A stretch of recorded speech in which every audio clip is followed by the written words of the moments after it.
Mission 7. So yeah, I'll just play as Nero. Surprisingly enough, I actually have no problem with these playstyle. Actually, I actually really like it a lot because, as I explained before, like most of his fighting style is just like everything he has like is just a gun that works like a sword for the most part, or at the very least Shadow does, you know. And if anything, he's kind of like the idea of how Nero was like in 4, whereas that you just charge shot it because most of the attacks of Griffin are really good once you charge them. These other guys ahead of me.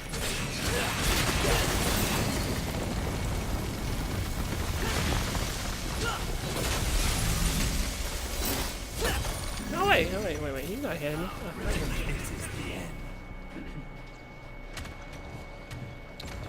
Alright, so what am I fighting now? No. Oh, the riots. Let's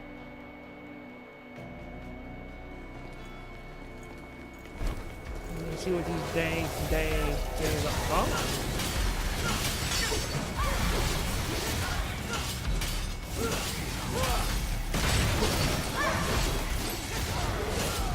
I don't even know if this is like the best method to even fight these things.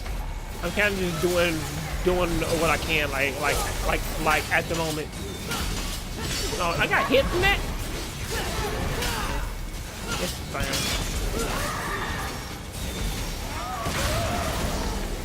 Perfect. I really gotta get more on.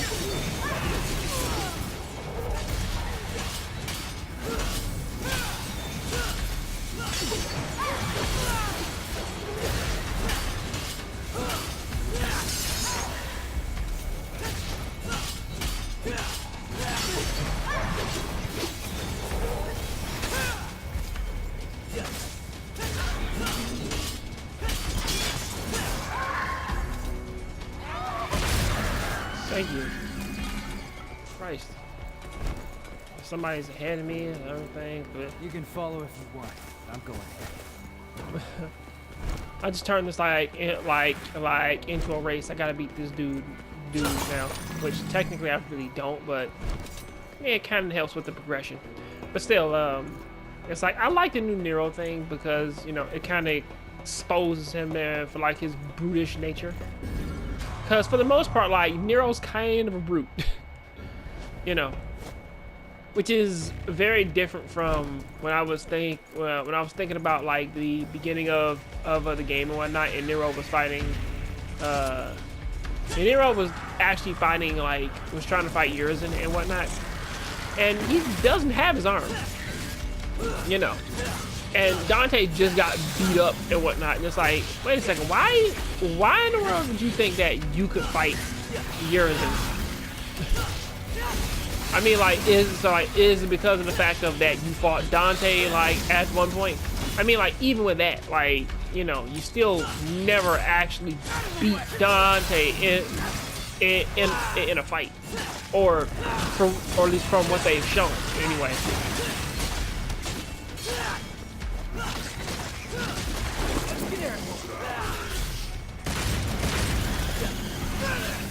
From what they've shown is like that Nero is probably or at least like with the Double Bringer, he can somewhat overpower Dante, but he can't actually beat him in a fair fight, or at least because technically we never actually saw them fight in a battle between okay, like this is just like their strength and whatnot. Well, it's kind of impossible to do that with Nero now.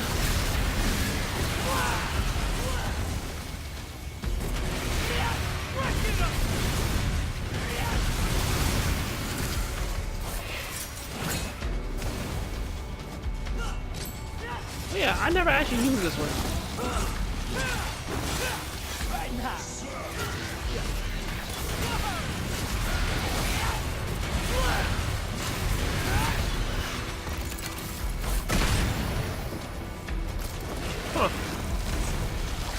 basically just turns him into a Resident Evil character. Get out of my sight!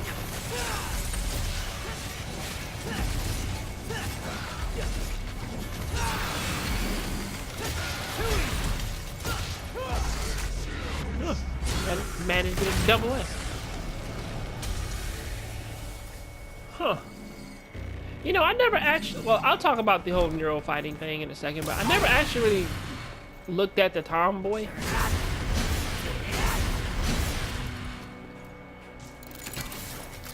I guess it's just one of those arms that kind of like just overpowers the devil arm, and basically it makes it makes Nero's devil arm like stay like in a permanent like level 3. Or at least like exceed 3. Which is something that I actually like. Oh, forgot to destroy these.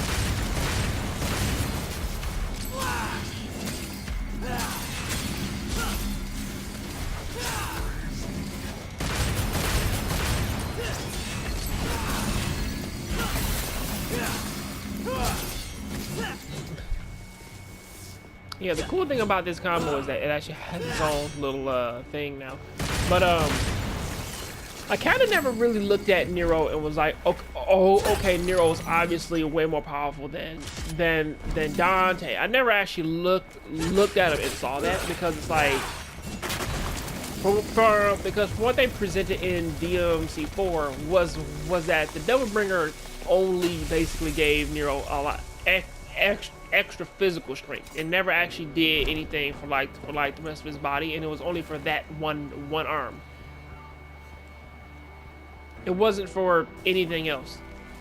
It was like, oh, okay, so Nero has this very powerful arm.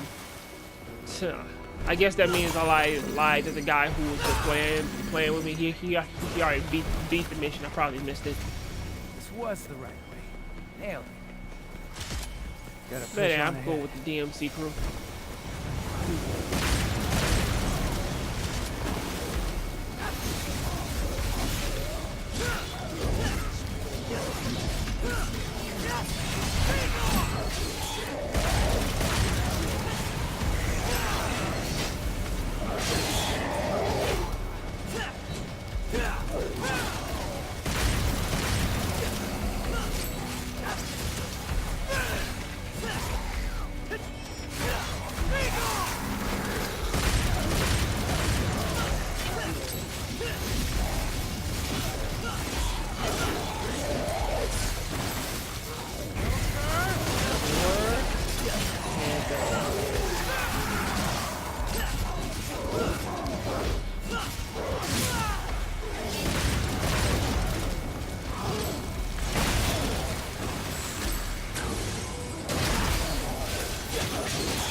That's taken care of.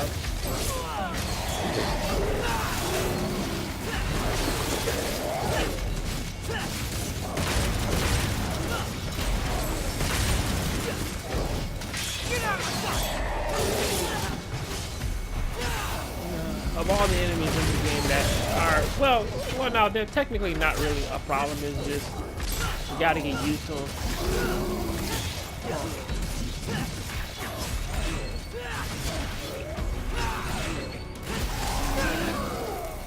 Once you get all the exceed stuff out of the way, it'll be fine. But yeah, Nero never really seemed like he was that much stronger than Dante.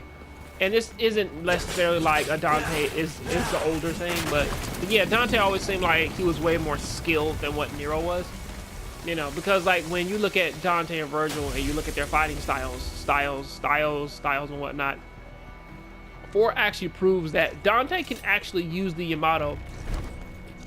I mean, even like in a part, like even that part in 3 when they were fighting Arkham. Guess I'm going down.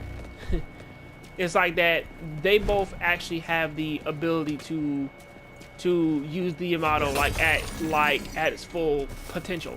Like they both have the ability to do it. You know, it's just Virgil just keeps that sword, and they have a very different philosophy when it comes to fighting and everything.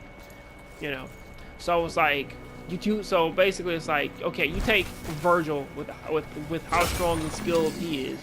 You take Dante with how strong and skilled he is, right? And they're practically even, you know, even though they use very different weapons, right? But then you throw in Nero and it's like, well, yeah, like nothing against Nero, but it's like, wait a second, you know, like you're not as well, I won't say strong. You're not as skilled as what the other two are.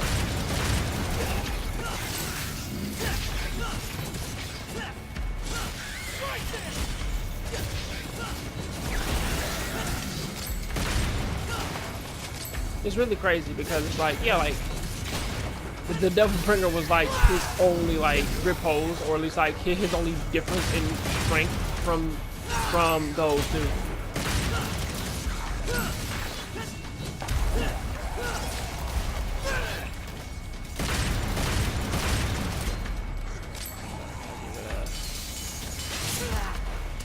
I did it squarely.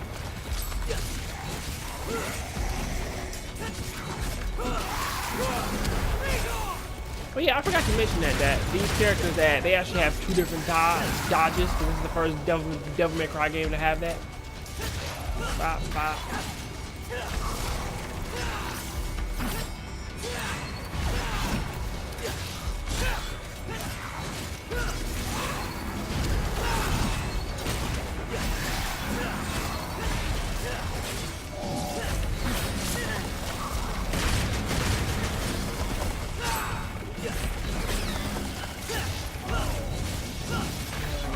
These idiots again.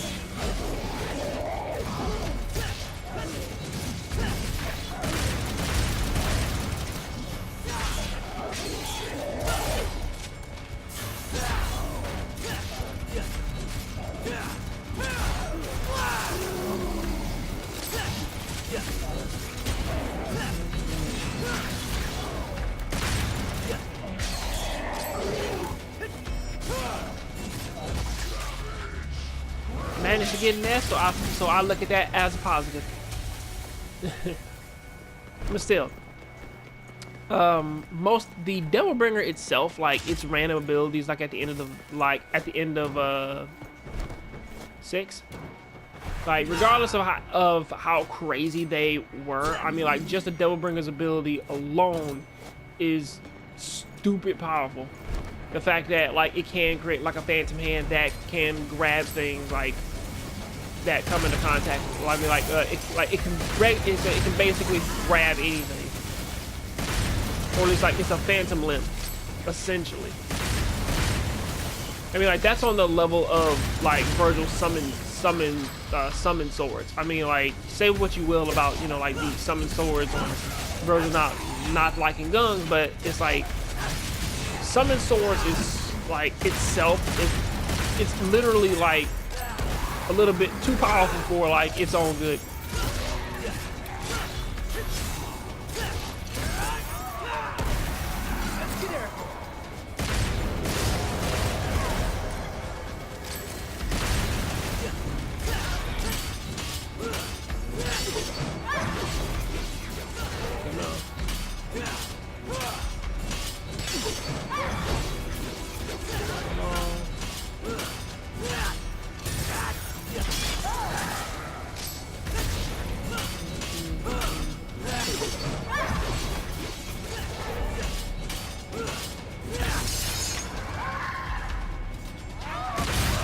I would imagine this being a little bit easier for Dante, but you know, but I can't. But like when I'm talking about like the strength of them, I'm kind of only going on based on like their ages and whatnot. Because when I see Dante in this game specifically, yeah, like he still looks as busted and broken as ever.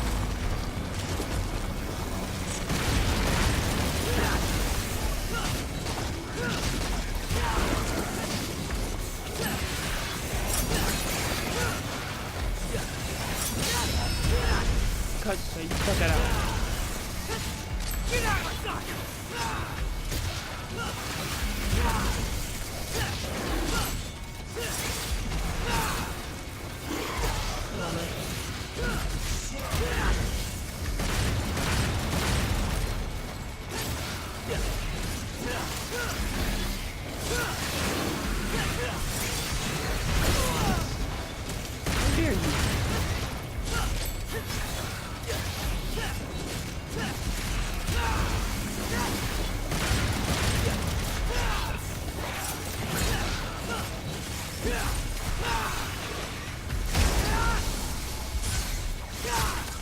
birthday. I'll make the wish. Yeah, it works for me.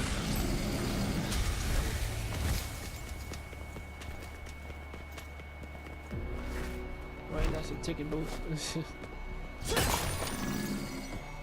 Alright, should be coming up on the end of the level. Oh yeah, phone booth. This is the end of the level. You know. The real question is that I'm kind of wondering here is that, which I will bring this up again though, is that specifically how much stronger was Dante over Nero? Because Dante, or at least, even though I know that, I'll talk about it after. Alright, let's hear it. What you got? Just waiting on the other side of that wall, huh? But yeah, like when you think about it, it's like, yeah, Dante actually had well, not only like his regular devil trigger, he also had his Majin form, which a lot of us kind of know like is only a thing like in DMC 2. Sorry, it was only in 2 because of the simple fact of like that 2 like it was a mode that only happened when he was about to die, which if we're going from story to story, yeah, like the first game, of course, he had devil trigger, Dante had his devil trigger because of the fact of Virgil stabbing him with the rebellion, obviously, right? It didn't go stronger than that it was malleable and it could morph into different things. DMC 1 was when it had a more bug-like appearance and everything with that, which again, that's not too much of a problem, but then it's like you factor in like all the bug-like appearances and abilities and everything, you know. So it's like, oh, okay, so he knows what he wants to be. Now they did change the timeline with this Devil May Cry game, like because they swapped 4 and 2, like those stories, the whole thing of Virgil dying and then Dante coming back and then sort of being like, okay, it was 3, then it was 3, then the anime, then no, it was 3 the first game, then the anime. I think they kind of messed it up here too, because the only reason why I say that it's the anime second is because Trish is in the anime and she talks about how like that she was working with Dante already, and based on that, it's like, oh wait a second, you know, like this is after the first game. You know, so even with that too, it's like, oh, all right. So it's basically, it goes from there, and then like he gets his cause he was already super strong. He was coming into his own, and he started using the rebellion after, like a little bit after that, you know, because he was still using the rebellion like in the anime. Then afterwards, it goes into the first game, which that I would say that his devil trigger did actually get like tremendously stronger because of the fact that you know, like, well, it could be the fact that he was older where like his DT kind of like stuck to like a very like strict like appearance, but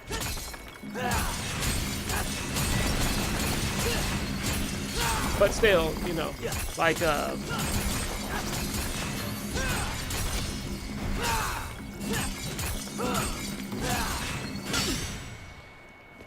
like Dante's abilities in DMC 1, obviously the Sparta Sword actually gave him a grand power boost, which would explain why he does have his Majin form.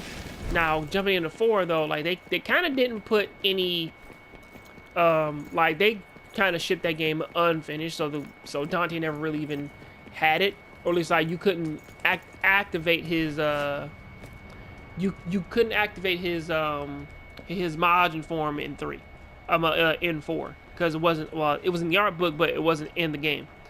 So, you know, but yeah, it's like I kind of wonder, like, based on like all of that, was he stronger? Like, how much stronger was he of Nero? Because all the iterations of Virgil were always stronger than Dante, unless it was the end of 3, you know. The end, like in 1 when he was Nello Angelo, he was still stronger than Dante. Nice. Getting the band back together, huh? What evil lurks? I must destroy. I thought that was the plan all along.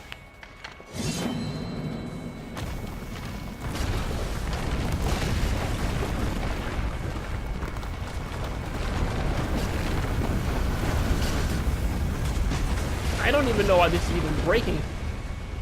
But hey, we're on a movie platform. Let's destroy the boys.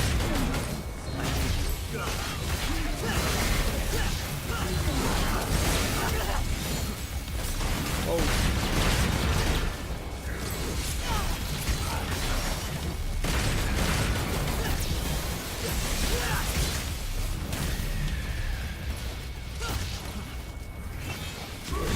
Yeah, I need air height. I have a defensive property.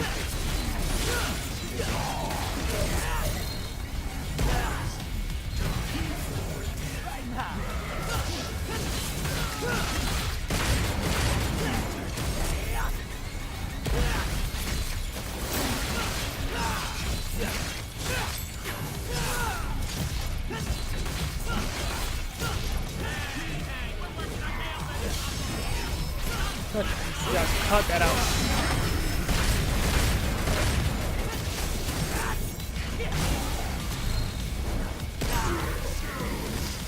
I'm actually surprised at how much damage like the Buster attacks do.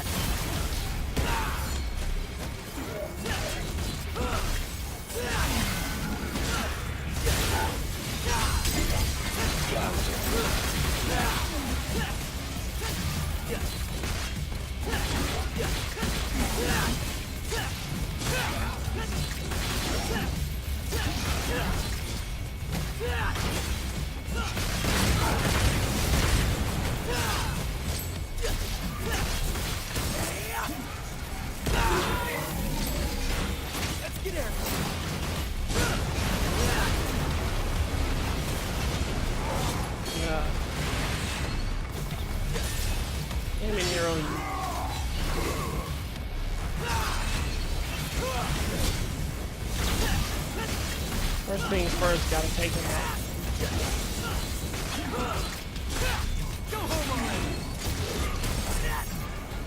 I swear, slams like they can make your day. You need to do an up slash.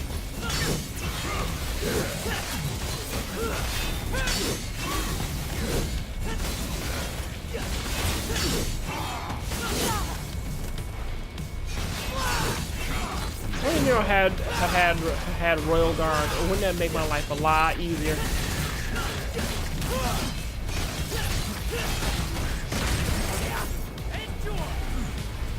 Oh, bud.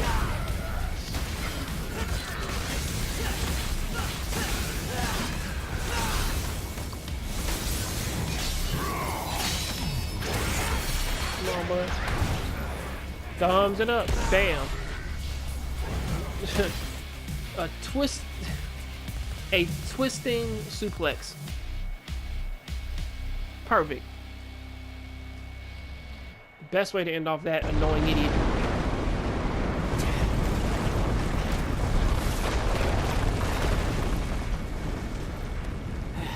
Took us long enough to get here. What? Tired already? I just remembered something. This town was attacked once before. Is that so? I was here. I can still see it. In fact, I was playing right here.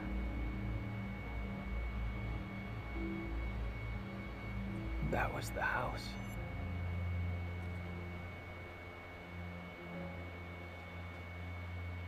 This is where we part ways. You go ahead. You're gonna miss all the fun. No. I must seek out the Devil's Sword Sparta. What? Yeah, I don't think that's such a good idea. Trust me. You're not the only one who thinks so. But to win this fight, we're going to need all the help we can get. Not the only one. What the hell aren't you telling me?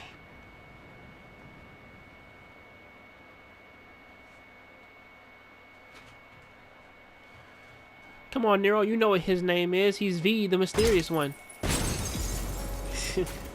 He can't tell you anything. But yeah. Another S. I really wonder what's gonna happen when I bump up the difficulty. Yes, say yes, yes, even though you weren't there.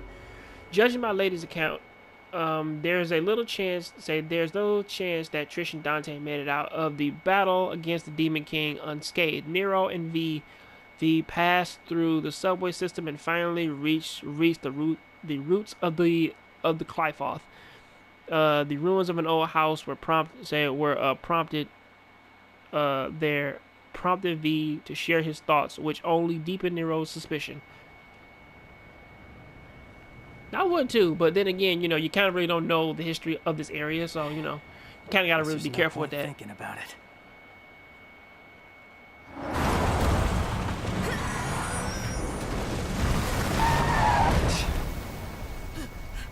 Those are some good DMT breaks.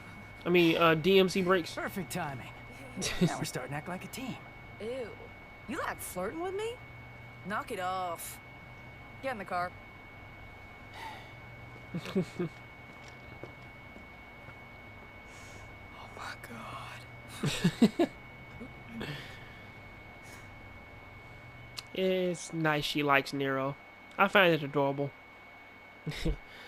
I mean, like, literally the only bad thing about it is that Nero actually has a girlfriend, but then again, Nero seems like he would be, like, Nero and Kyrie seem like, they seem like the kind of relationship that would add in a third for some strange reason.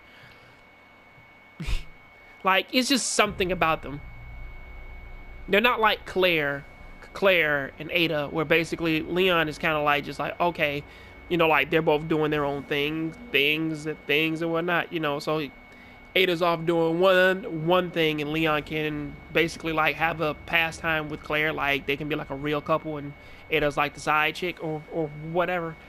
But it kind of just feels like, well, you know, it's like those two, like, would probably they would happily invite Nico into their relationship with loving arms.